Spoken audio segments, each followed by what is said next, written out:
السلام علیکم ورحمۃ اللہ وبرکاتہ۔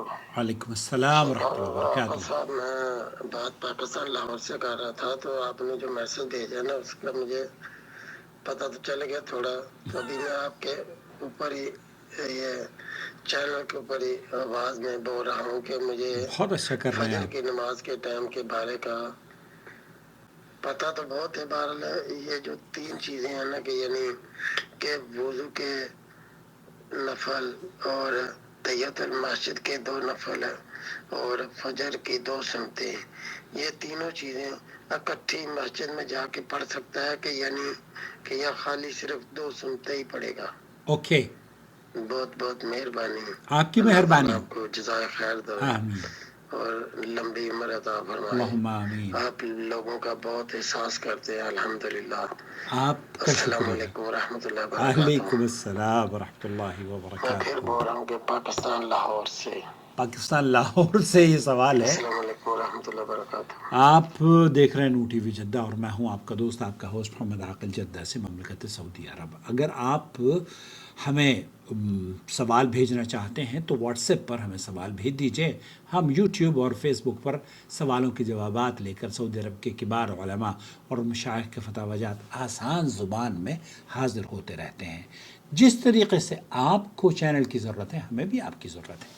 چینل سے جڑے رہیں اور چینل کی ویڈیو دیکھا کریں۔ بہت سارے لوگ یہ سمجھتے ہیں کہ چینل سے بس ہم جڑ گئے ہیں لیکن ویڈیو نہیں دیکھیں گے تو پھر فائدہ کیا ہوگا جڑنے کا، اس لیے ویڈیو دیکھا کیجیے۔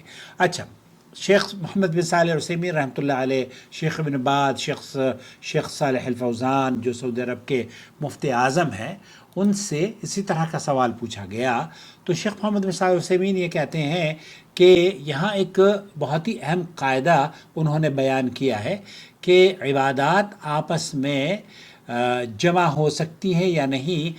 اصل اصول یہ ہے اگر کوئی عبادت دوسرے عبادت کے تابع ہو تو ان دونوں میں تداخل نہیں ہوتا، یعنی ایک عبادت دوسری کی جگہ کافی نہیں بن سکتی۔ مثال کے طور پر فجر کی نماز کی 2 رکعتیں فرض ہیں اور اس کی سنت بھی 2 رکعت ہے۔ یہ سنت فجر کے تابع ہے لیکن الگ عبادت ہے، لہذا سنت فرض کی جگہ کافی نہیں ہوتی اور نہ ہی فرض سنت کی جگہ لے سکتا ہے۔ کیوں؟ کیونکہ سنت اصل نہیں ہے بلکہ تابع ہے فرض کے۔ اسی طرح جمعے کی نماز کے بارے میں بھی، جمعے کی نماز کے بعد بھی سنتیں ہوتی ہیں۔ کیا جمعہ پڑھ کر آدمی اس کے بعد کی سنتوں سے بے نیاز ہو جائے؟ نہیں بھائی، آپ سنتیں بھی پڑھیں گے۔ پھر شیخ رحمۃ اللہ علیہ فرماتے ہیں اگر 2 عبادتیں ایسی ہوں کہ ایک مستقل ہو اور اپنی ذات میں مقصود ہو تو ان میں بھی تداخل نہیں ہوتا، یعنی ہر عبادت الگ الگ نیت کے ساتھ مطلوب ہوتی ہے۔ اگر کوئی شخص کہے کہ میں ظہر سے پہلے 2 رکعت پڑھتا ہوں اور ان میں 4 رکعت ظہر کی سنت کی نیت کر لیتا ہوں تو یہ جائز نہیں ہوگا۔ کیوں؟ کیونکہ سنت ظہر 4 رکعت ہے اور ہر 2 رکعت مستقل عبادت ہے۔ ہر عبادت اپنی جگہ ایک حیثیت رکھتی ہے، اس لیے ایک عبادت دوسری جگہ کافی نہیں ہو سکتی۔ اب اسی طرح سے عشاء کی سنت اور وطر کے بارے میں بھی یہ الگ الگ مستقل عبادات ہیں۔ پھر شیخ نے جو آپ کا سوال ہے وہ یہ فرمایا کہ اگر 2 عبادتوں میں سے ایک عبادت بذات خود مقصود نہ ہو بلکہ صرف ایک مقصد حاصل کرنا ہو تو ایسی صورت میں ایک عبادت دوسرے کی جگہ کافی ہو سکتی ہے، جو آپ کا سوال ہے۔ جی ہاں، اور اس کی مثال یہ ہے کہ اگر کوئی شخص فجر کے وقت مسجد میں داخل ہوا اور فجر کی سنت بھی پڑھنی ہو، تحیت المسجد، اور وہ وضو کی سنت بھی پڑھنا چاہتا ہو وضو کرنے کے بعد کہ میں وضو کی سنت بھی پڑھ لوں اور فجر کی تحیت المسجد بھی پڑھ لوں اور پھر 2 رکعت سنت بھی جو ہماری فجر کی سنتیں ہیں 2 رکعت، تو کیا ان تینوں نمازوں کو ہم ایک ہی نیت سے جمع کر سکتے ہیں؟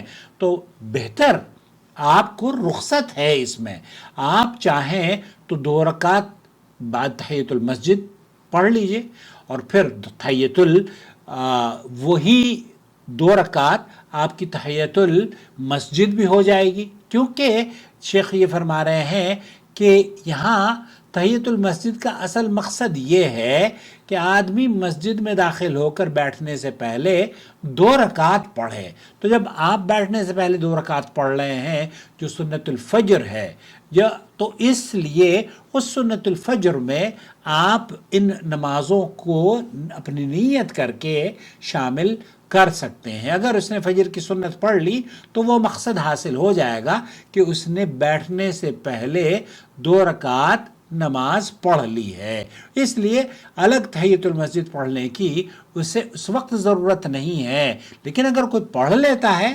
فبیہا، پھر کوئی حرج نہیں ہے، نور علی نور۔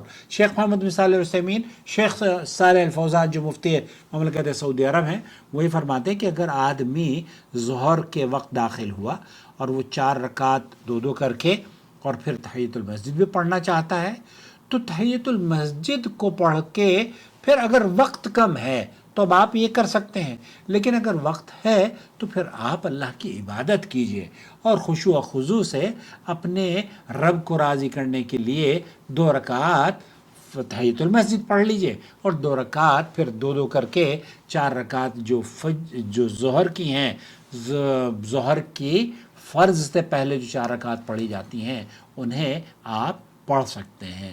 تو اگر کوئی شخص جمعے کے دن غسل جنابت کرتا ہے اور جمعے کے غسل کی نیت بھی کر لے تو دونوں حاصل ہو جائیں گی۔ کیونکہ غسل جنابت بھی اس کا ہو گیا اور اللہ تعالیٰ کا جو حکم ہے اس پر بھی اس نے عمل کر لیا۔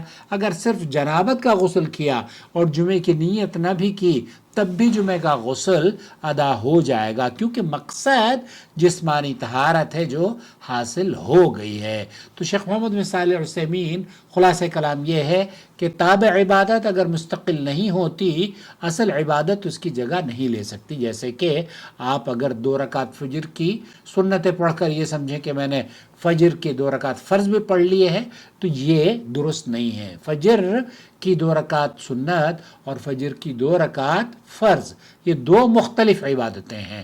اور اسی طریقے سے اگر آپ تحیت المسجد اور فجر کی 2 رکعت سنتیں شامل کر لیتے ہیں اور انہیں ایک ہی مرتبہ میں ادا کرتے ہیں تو چونکہ مقصد یہ ہے کہ اللہ کے رسول صلی اللہ علیہ وسلم نے فرمایا اذا دخل احدکم المسجد فلا يصلي حتى يصلي رکعتین، تو بیٹھنے سے پہلے 2 رکعت نماز بیٹھنے سے پہلے 2 رکعت نماز پڑھے۔ تو یہاں مراد نماز پڑھنا ہے، تو 2 رکعت آپ نے پڑھ لی ہے سنت الفجر، وہ آپ کی کافی ہو گئی ہے۔ امید ہے وضاحت ہو گئی ہوگی کہ یہ فجر میں آپ بالکل جائز ہے، کر سکتے ہیں۔ واللہ عالم، وصلی اللہ علی نبینا محمد وعلی آلہ وصحبہ اجمعین۔